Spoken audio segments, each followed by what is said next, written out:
BBA, BCA, BCom computer కోర్సులో 100% placement లభించే ఏకైక డిగ్రీ కాలేజ్ కూకట్పల్లిలోని ఐక్రియేట్ డిగ్రీ కాలేజ్. బీఆర్ఎస్ అధినేత కేసీఆర్ కు సుప్రీంకోర్టులో ఎదురుదెబ్బ తగిలింది. ఛత్తీస్గఢ్ నుంచి విద్యుత్ కొనుగోలు, యాదాద్రి, భద్రాద్రి పవర్ ప్లాంట్ల నిర్మాణం అంశాల్లో జరిగిన అవకతవకలపై విచారించేందుకు తెలంగాణ ప్రభుత్వం జస్టిస్ నరసింహారెడ్డి చైర్మన్ గా కమిషన్ను ఏర్పాటు చేసింది. అయితే ఈ కమిషన్ను రద్దు చేయాలంటూ సుప్రీంకోర్టును కేసీఆర్ ఆశ్రయించారు.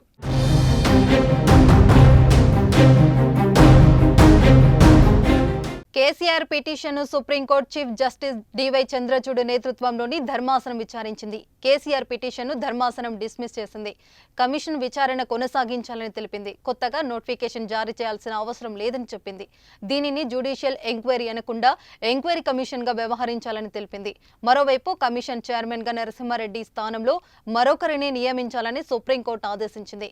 దీంతో కమిషన్ చైర్మన్ ను మారుస్తామని సుప్రీంకోర్టుకు తెలంగాణ ప్రభుత్వం తెలిపింది. రిటైర్డ్ జడ్జీలతో తాము సంప్రదింపులు జరుపుతున్నామని, కొత్త చైర్మన్ పేరును తెలిపేందుకు సమయం కావాలని, త్వరలోనే కొత్త చైర్మన్ పేరును తెలియజేస్తామని కోర్టుకు తెలిపింది.